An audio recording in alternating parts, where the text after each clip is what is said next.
Who's to blame for the Carolina Panthers' lackluster roster and failed free agent signings? Is it Frank Reich or is it Scott Fitterer? We'll talk about it here on this weekly Wednesday mailbag edition of Locked On Panthers. You are Locked On Panthers, your daily Carolina Panthers podcast. Part of the Locked On Podcast Network. Your team every day.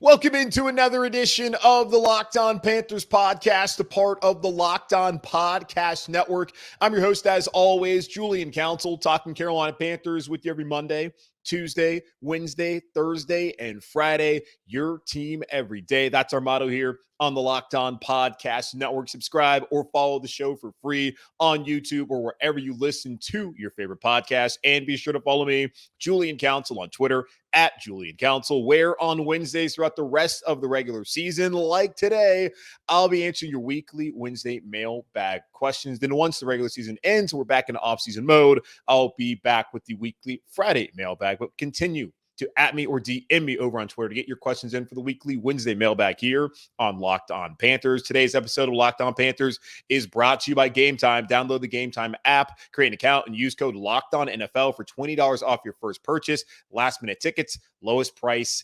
guaranteed. All right, everybody, how are we feeling here on a Wednesday? Tonight is the biggest bar night in America, so everyone be safe. Enjoy all the friends that you are going to meet up with tonight. And also, hey, fellas, shoot your shot. Is that cute girl you saw at the bar that you liked in high school who's looking pretty good after the first semester of college?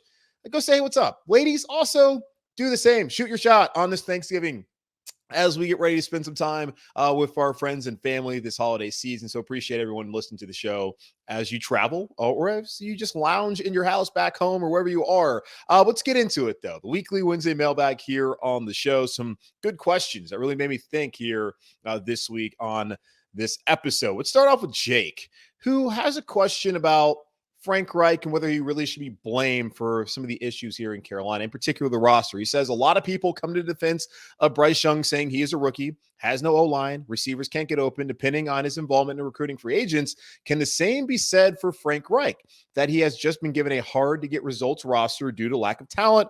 What if Fitterer was finally able to make his own roster selections, and this is all on him? Well, Jake, good for you. I keep receipts. So let's go back to when DJ Chark was signed as a Carolina Panther. Frank Reich had this to say about DJ Chark, saying, make no mistake about it, I really wanted DJ. A lot of us did.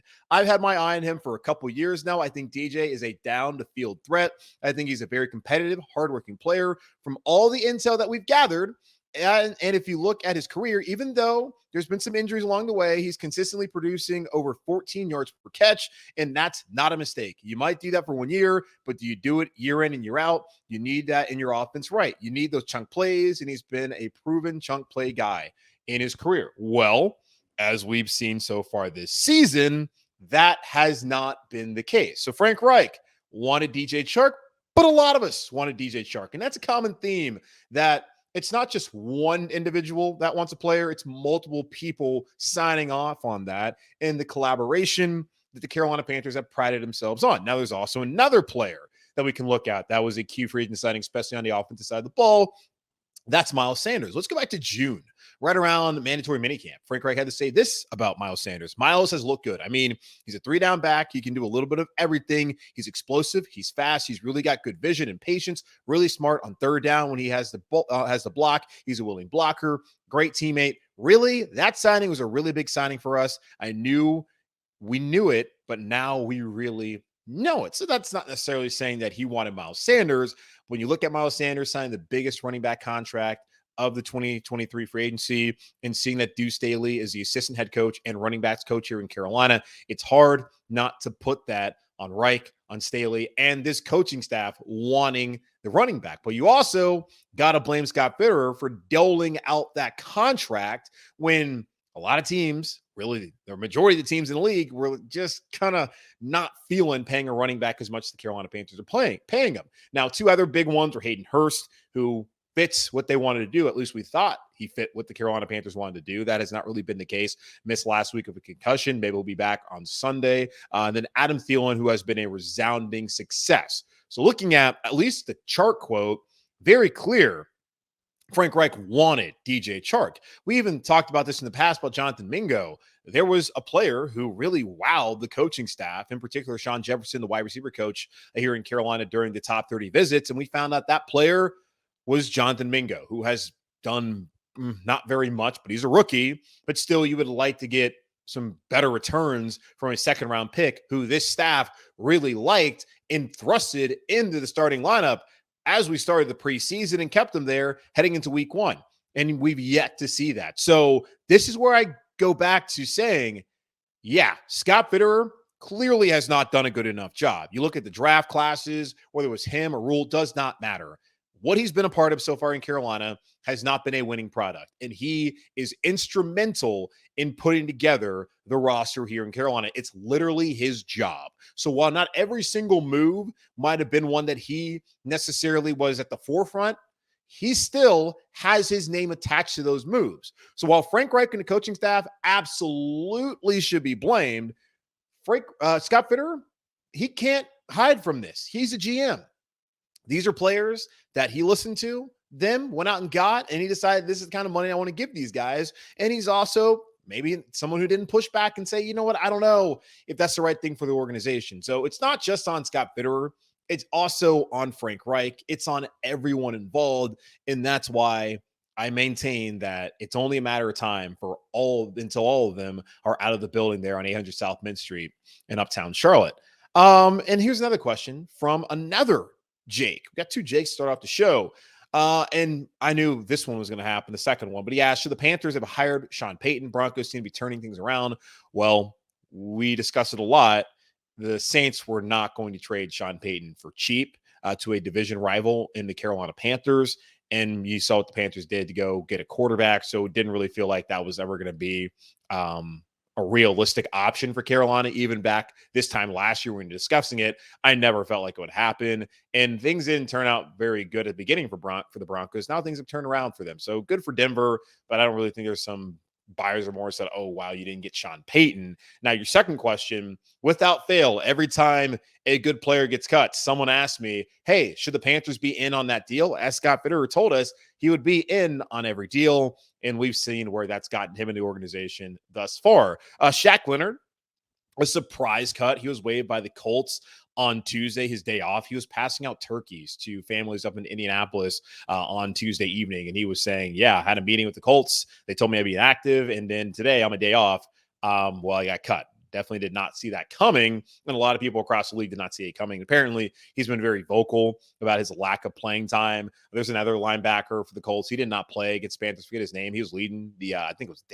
Darius Rush. I think that's his name. He's leading the NFL in tackles. At least he was back when the Panthers were playing against Colts, and he was inactive that day. So he's kind of taking over that role. But Shaq Leonard still multi-time all-pro player, really good football player, young enough. But here's the thing about that. Tom Pelissero of the NFL Network said that he is making $15.7 million guaranteed base salary this year. And it would be about $6.1 million for the rest of the season for whatever team goes out there and gets him. And there's another $6.5 million guaranteed for injury in 2024. So Tom Pelissero believes it's hard to imagine that he gets claimed. Field Yates also saying that if a team were to claim Shaq Leonard off waivers, it would owe him $6.11 million this year. And he's under contract through 2026. This is what's due to him. In 2024, $16.1 million. In 2025, $19 million. And in 2026, $19.6 million. Now, the Carolina Panthers have the top priority when it comes to the waiver wire. And this is the kind of dumb thing the Carolina Panthers would do, is sign up for that deal when they need to figure out what they're going to do with Derek Brown, with Brian Burns, and how they're going to find any sort of help for Bryce Young in the offseason. So no, they should not be interested in doing that. Now, for Shaq Leonard, he should absolutely probably want to choose where he goes and not be picked up by the Panthers. Of course, I don't think that any team's going to want to sign on for that contract. They're going to want to maybe bring him in and find a more team-friendly deal, or bring him in if they're a contender for some linebacker help. And the Panthers could certainly help use that. But right now, they're 1-9. They do not need to be signing on for that kind of a deal when there's other players here in Carolina they need to figure out what their futures are before signing on for something like that for a player who has kind of dipped in production this year because of a back injury. Like the physical there, that's really what's important. So no, I do not think the Carolina Panthers should be in on that deal. And if they do it, well, that's the Carolina Panthers for you. All right, take a quick pause and we'll come back and we'll look at the state of the Panthers offensive line. Is it time to move Ickey from left tackle? And if you do that, well, who's going to play left tackle? We'll talk about that here in just a moment on Locked On Panthers. You shouldn't have to worry when you're buying tickets to your next big event. Game Time is the fast and easy way to buy tickets for all the sports, music, comedy, and theater events near you. With killer last-minute deals, all-in prices, views from your seat, and their best price guarantee, Game Time takes the guesswork out of buying tickets. Game Time is the only ticketing app that gives you complete peace of mind with your purchase. See the view from your seat before you buy so you know exactly what to expect when you arrive. All-in prices show your total up front so you know you're getting a great deal without hidden fees. Buy tickets in seconds with just 2 taps. Take the guesswork out of buying tickets with Game Time. Download the Game Time app, create an account, and use code LOCKEDONNFL for $20 off your first purchase. Terms apply. Again, create an account and redeem code LOCKEDONNFL. That's LOCKEDONNFL for $20 off. Download Game Time today. Last minute tickets, lowest price, guaranteed. Let's get right back into it. The weekly Wednesday mailbag here on Locked On Panthers as we head into this Thanksgiving holiday. Hope everyone is thankful out there. I'm thankful for you for listening and watching the show, even though the Panthers are bad. So thank you for all the folks out there who are hanging there with me and all the folks who aren't here right now that still listen to the show and watch the show. So thank you to all out there, Locked On Panthers listeners and viewers, for your support throughout the last couple of years. Now over to Alex, who asked, the Panthers roster has a lot of holes that will need to be filled. Ain't that the truth? Is left tackle the most important one? Protecting Bryce has to be a key priority, and Ickey would be better suited at left guard. Yes. The conversation that keeps on happening. Ickey Ekwonu should be a left guard. He can't play left tackle. Maybe you're right, guys. Maybe, I don't know. We saw last year that Ickey Ekwonu out of the gates got off to a rough start. Not surprising. Myles Garrett's very good, and he was a rookie first couple games. But after that, Ickey Ekwonu was pretty solid. Wasn't giving up any sacks. Then when it mattered most, well, he gave up a sack against Tampa Bay. Sam Darnold butterfingers himself, fumbled the football away, and, well, there goes the season. And turns out Steve Wilks' opportunity to be the head coach here in Carolina. Do you blame Ickey Ekwonu for Steve Wilks not being the head coach? I'm kidding. But then the preseason happens, and we see a regression from Ickey Ekwonu. Same offensive line coach. You got Brady Christensen there with him. You're thinking, okay, things should be better. And even when you put Chandler Zavala in there, once he came off a pup when training camp started, you would feel like Ickey should feel comfortable with the guys that are next to him. But for whatever reason, Ickey Ekwonu has not played at a high level. And I have said this many times, every time we have this conversation. Mel Kiper Jr. of ESPN.com, he had Ickey Ekwonu rated as his highest graded left guard heading into the 2022 draft. The Carolina Panthers drafted Ickey Ekwonu when they had guys like Charles Cross on the board. I believe, was it? No, it wasn't Andrew Thomas. It was somebody. I can't remember. Maybe it was Andrew Thomas. They had every offensive lineman, every tackle on the board that they could take, and they decided that they wanted Ickey Ekwonu there at 6th overall. And last year, it looked really good. This year, he's having a bad season. And just because Ickey's having a bad season does not mean that he has to move to a new position. Like, I just want people to understand that. Guys, people have down years. Businesses have good years. Then sometimes they have bad years. That's just how things work. It's not always consistent. It's not always great. So because he's having a bad year does not mean that he needs to move inside to guard. Now, may he be better suited there? It's quite possible. But I just ask, like, what do they do then at left tackle? Okay, let's go out and find another left tackle, because that's worked so great for the Carolina Panthers. Russell Okung, he was awesome. Dennis Daly, he was awesome. Byron Bell, he was awesome. Marshall Newhouse, he was awesome. Nate Chandler, he was awesome. Matt Khalil, he was super good. Like, they have been through this. Offensive line is a developmental position. It's not just like that, where a guy immediately is good. Now, Ickey had his struggles last year, and then he was good the rest of the way. Then he kind of reverted back at the end, and then this year has been a struggle for the most part. I think he was fine on Sunday, and the last couple of weeks has been kind of quiet for Ickey Ekwonu. Like, you got to let a player get through it. James Campbell's got to do a better job with these guys. We know he's a good offensive line coach. We saw what he did last year, what he's done in the past in Green Bay. Like, he is a good offensive line coach. He's just got to get more of his guys, and his guys need to be better and more consistent. So I'm not ready to move off Ickey Ekwonu. I think there's a larger question about what do the Panthers do with this offensive line going into the offseason, which when you look at it, Ickey at left tackle, he's under contract. Brady Christensen, whenever he comes back at left guard, final year of his rookie deal, he's under contract. Bradley Bozeman, he's under contract. With the out in his contract is really there after the 2024 season. Austin Corbett, there's an out in his contract, but there's a lot of dead money attached to it. He's under contract next year. And Taylor Moton also, he has a lot of dead money where there's an out in his contract, but he's under contract again next season. You got Cade Mays, you got Chandler Zavala. The Panthers have a lot of offensive linemen that are under contract next season. And yeah, it's a tough sell for anybody to be like, okay, well, these guys are under contract next year. They had a rough year this year. Why not give them another opportunity? And I totally get that, because that's not what anyone wants to hear. That's probably not the way the Carolina Panthers should go about it. But I have a hard time seeing a complete rebuild of this line because of the contract situations. Like Moton, it's like $24 million of dead money. The Panthers are already holding $57 million this year.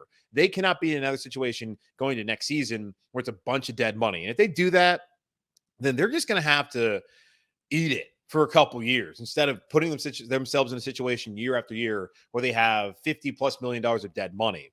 And that does not really coincide with having a rookie quarterback in Bryce Young and trying to build around him. Like, it gets sticky. And this is why people look at the potential GM opening here in Carolina as not a very attractive opening because of the decisions that they have to make and not having a first round pick in 2024 or very many picks at all next season and beyond to help build this roster, because the Panthers desperately need young, cheap players who can come in and actually be contributors. And that has not been the case under Scott Fitterer and under Matt Rule and now under Frank Reich. So when I look at the offensive line, I mean, Bozeman's probably the guy that you would move off of. I think it's about $4 million of dead money, $6 million freed up cap space if they get rid of him. Center's a position where the Carolina Panthers have tried with Elflein. They have tried with Bozeman, which worked out last year, has not worked out so well this year. They've also tried it with Matt Paradis in free agency. It's been since 2007 since they drafted a center. That was Ryan Khalil, who was an excellent player for the Panthers.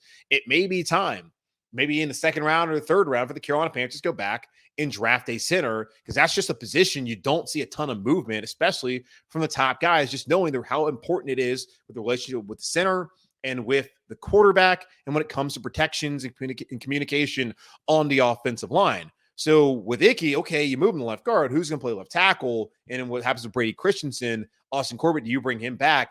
And if he's probably one of your better offensive linemen, if he's healthy, when you want to see him through next year, and when you restructure deals, kind of makes it hard to get rid of him because of the dead money. Like, there's a long conversation to be had about this. You go to my Twitter account at Julian Council. I tweeted this out on Monday. I was talking about the state of Carolina Panthers offensive line on Bleacher Report, about a full 29-minute video. Go watch that, because I have visuals breaking down the contracts. Had a big conversation with that. We'll have a big conversation about it moving forward. I just don't think it's as simple as, okay, move Ickey to left guard, because there's other dominoes and other pieces on the offensive line you got to figure out. And then, who plays left guard, a position that the Panthers spent a decade trying to find someone. And it felt like they found it. And after one bad year, not even a full bad year, fans are like, screw it, let's get somebody else, even though we've seen they've done a bad job. And that's, again, maybe a poor argument to say, hey, just because they haven't been able to find somebody else and Ickey is not working out, it may not work out in your opinion, does not mean they shouldn't try. Yes, but we've seen, man, it's not that simple. All right, and to Jake now, he says, as an eternal optimist, I can't help but draw parallels to the 2021 Jacksonville Jaguars, who were awfully coached by a rookie quarterback. New coach, new GM came in, and in 18 months, they have already been to the playoffs and are leading their division again this season. Am I just delusional of hope, or is there a similar light at the end of the tunnel? Well, you're a little delusional, because Trent Baalke is still the GM, Jake. He was GM when they brought in Urban Meyer. Trent Baalke was with Jim Harbaugh. back in San Francisco when they went to multiple NFC title games and lost in the Super Bowl. And then after that, things kind of fell apart there out in the Bay Area with Trent Baalke as the GM. And remember, Frank Reich was coaching Indianapolis Colts. They needed to get a win against the Jaguars in the final week of the season. And what happened? They ended up losing. And during that game, Jags fans were wearing clown masks because they wanted Trent Baalke, the GM, out of the building. So far, Baalke's actually done a pretty good job now that Doug Peterson, a real head coach, is in there. I don't really see the parallels. If anything, would have been last year would have been the parallel where I don't even know. The Panthers have an experienced head coach. You would have thought that experienced head coach, experienced coaching staff, rookie quarterback, that would all work out. And that's what the Jags did after they got rid of Urban Meyer and they kept Trent Baalke. So I don't really see the parallels right now because it's completely the opposite. So, yeah, there you go. All right, I'll take a quick pause, come back, answer the rest of your weekly Wednesday mailbag questions here in just a moment on Locked On Panthers. Guys, Prize Picks is the most fun you'll have, winning up to 25 times your money this football season. You just select 2 or more players, pick more or less on the projected stats, and place your entry. With the basketball season here, and man, there's so much basketball, the NBA, college basketball, you can now pick combo projections across football and basketball from the Specials League, a league created specifically for combo projections that include 2 or more players from different sports or leagues. For example, you can get LeBron James of the NBA, the Los Angeles Lakers, and Travis Kelce, Mr. Taylor Swift himself, at a 10.5 combo of 3-pointers made plus receptions. Sounds like easy money to me. Prize Picks is really simple to play. You can make your picks and submit your entry in less than 60 seconds. Quick withdrawals, easy gameplay, and an enormous selection of players and stat types are what make Prize Picks the #1 daily fantasy sports app. Go to prizepicks.com/LockedOnNFL and use code LockedOnNFL for a first deposit match up to $100. That's prizepicks.com/LockedOnNFL and use code LockedOnNFL for your first deposit match up to $100. All right, a few more questions before we get out of here on Locked On Panthers. Let's get into it now with Noah. Noah and Rutger have similar questions, but they're asking a little bit differently. Noah says, how can we build a strong culture on defense like what we had from 2012 to 2016 with Luke, TD, Norman, Harper, Short, CJ? Obviously, they will look to fix the offense first, but if all of our resources go to that side of the ball, what happens on D? Vero will have an uphill battle of new additions, but will this free him up to find a better scheme fit? Well, that is some confidence that Jero Vero will still be here in Carolina in all likelihood once they get rid of all at least Frank Reich. It's possible because he would still be under contract. We did see a similar situation play out in Indianapolis where Frank Reich left, where Gus Bradley, who was his DC, stayed on with Shane Steichen as he was under contract. Jero Vero will be under contract here. It's hard to imagine that David Tepper would not want him to stay here with whoever the new head coach will be. Now, Jero Vero could also be trying to get head coaching jobs out there. Don't know how likely that is. But if he does end up staying in Carolina, then, well, I mean, I feel like he'll probably end up staying just based off of Tepper. He's not going to want this guy out of here. And he's probably paying him a pretty penny and wants to keep him here. But there might be an opportunity for him to be a head coach elsewhere, or maybe he's able to get a deal. We'll see. So I don't know. I'm kind of more on the fence. I'm not going to say I'm confident about that. But as far as the defense, how do you build a strong defensive culture? Probably by not letting all your good young defensive players go. So Brian Burns, not trading him, that would help you establish that defensive culture. Derek Brown, paying him, that would help you establish it by keeping him here in-house. JC Horn, if he can stay healthy, feels like a guy you can build around. Jeremy Chin, who's injured right now and who this coaching staff apparently does not seem to be that fond of. Not letting him go. Like, that's how you do it. Like, Luke Kuechly, they drafted him. Thomas Davis had all those knee surgeries. They stuck with him. They had drafted him. Josh Norman, draft pick, who they developed. Roman Harper, free agent signing. KK Short, draft pick. Charles Johnson, draft pick. Like, they drafted the guys. They kept them around. Now, things were different back then with Jerry Richardson, who was loyal, sometimes to a fault, to these players, where he was going to take care of them. Okay. And it's honestly crazy that I even have to say to a fault, because we know how some of those worked out, but still, it's crazy that a guy is like, okay, you know what? I drafted these players. They came in, they perform well. I'm going to reward them. That's what it's supposed to be. But a lot of teams and even fans have no interest in that because, like, oh, they're going to get paid too much. That doesn't make any sense. Like, if the player comes in and plays well, and you're projecting also what they're going to do for you moving on forward, why wouldn't you take care of them? So the best way to establish that culture is to draft and develop guys. And when you do, you pay them. And they have guys in-house who they can build around. If there hadn't been a rash of injuries, I think we'd be talking about one of the better defenses in the NFL, especially when you've seen how guys like DiCaprio Bootle, Alex Cook, Kamu Grier-Hill have stepped up when called upon. Echo Leota. It's still not the deepest group in the world, but they've played better post-bye, especially considering how they were playing going into the bye. And you look at the excuses that they actually have compared to the offensive side of the ball here in Carolina. The guy like Avero, and I like a lot of the guys here, and I would like to keep them around. So I think that's what helps. And we've seen the Panthers go all in on defense. That's what they did in 2020. 7 picks in the draft. And when you look at the picks, who's the only one I think it's still here? I mean, Gross Modest is still here.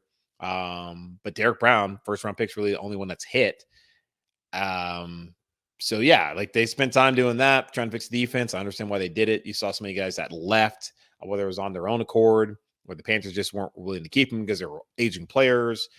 You can't go all in on one position and all out on the other one. But over to Rucker, who does have a question kind of about that as well. Do you think it would be a good idea to try to trade Brian Burns, Derek Brown, or J.C. Horn for a top-tier number 1 receiver with an expiring contract like a T. Higgins, Justin Jefferson, etc., and give them the deal they want? And would it be a wise idea to do so, even if it means giving up some future draft capital to make that move to help Bryce Young? First and foremost, the Minnesota Vikings are not going to trade Justin Jefferson under no circumstance, unless he's like, I don't want to be here anymore. They're not. I just don't see it happening, guys. They just drafted Jordan Addison as a first rounder. So they have 5 years of cost control with him. 4 after this year. He's been a good player for them. They can pay Justin Jefferson whatever the hell he wants. And it looks like they're going to go probably get a quarterback. Maybe. I don't really know what they want to do a quarterback, whether they want to bring back Kirk. If Josh Dobbs is the answer, they're going to have enough room to keep Justin Jefferson. So I just don't think that's a possibility. Now, T. Higgins, that is one that is a possibility. Now the Cincinnati Bengals, rather, are about to be in a situation where Joe Burrow's out for the rest of the year. Still a good football team. Tough division. The Browns, they still found a way to beat Pittsburgh. Now, Pittsburgh's offense has been a dumpster fire, which we all know about here in Carolina. They just fired Matt Canada. So they found a way to win the Browns at. Maybe the Bengals can find a way to win. We'll see. That's a possibility where maybe they kind of bottom out the rest of the year. And they're in a position where, okay, well, if Teagan's going to leave, maybe they can go draft Rome Odunze and not have to worry about T. And then do they let T just go leave in free agency for nothing? Or are they smart? Because they won't really be nothing. They'll probably get a 3rd round pick, comp pick after that, based off of what they do in free agency this spring. But if they decide that they want T. Higgins, want to keep him around, which that's what Joe Burrow was talking about. He wants to keep that core around. T. Higgins, they want to keep around Jamar Chase, of course. And he's someone who could be extension eligible. He is this offseason. The Panthers would probably have to give up draft capital in order to get him. So I don't know. And he continues to ask me, is it wise to do that, giving up more future draft capital to make that move to help Bryce Young? Oh, that's just why the Panthers are in such a big predicament, because you want to give up. Do you want to give up potentially 25? Are you going to give the 2024 second round pick? They don't have a second round pick in 2025. So they only have so many. They don't have it. They only have really this year. They have second round pick here in 24 and the first round pick in 25. Like those are their marquee picks that they have to use to potentially get somebody like that. Does it make sense to do that, or to find someone in free agency that you don't have to give up compensation for, or just draft another receiver in the second round and hope that it works out? As we've seen so far, it has not worked out with Mingo. It didn't work out with Terrace Marshall. It's a tough question, and it's something they're going to have to figure out themselves. I would love to get T. Higgins here. It's going to cost them. I just don't see why Cincinnati would let him go for nothing. They would get the comp pick back, but that would not be until 2025. Why not try and get something now to help replace him? and help to build the rest of your roster as well, especially if they're not going to be a playoff team. It's a tough question. Final question here. Ryan asking, do you think there's a chance Panthers go after Young's former teammate Jameson Williams this offseason? May be able to acquire him pretty easily, especially considering he doesn't seem to be producing in Detroit. Also, do you think it would be a good idea? Would it be a good idea to get a player who's not producing in Detroit and bring him to Carolina, where they have a bunch of players that aren't producing? Now, when you asked me this, I went up to look at his stats, and his stats are 10 receptions, 133 yards, 2 touchdowns this year in Detroit. He missed like basically all of last season because of the ACL tear he suffered in the national title game back in the 2021 season. And then you also look at the first 4 games, I believe he was suspended because of gambling. And I was reading an article on ESPN.com by Eric Woodyard, who apparently covers the Detroit Lions, and he was saying that Jameson Williams finally starting to feel part of the pride. So it looks like he's about to have an increased role in Detroit. And I don't know if they're ready to move off of him, but do the Panthers really need to do a reclamation project at wide receiver and give up more capital? No, they just, if they're going to give up capital for a proven player, not for a player who so far has been injured, has had some off the field jackassery. I don't even know if I can even say that. My bad. Done some dumb things so far.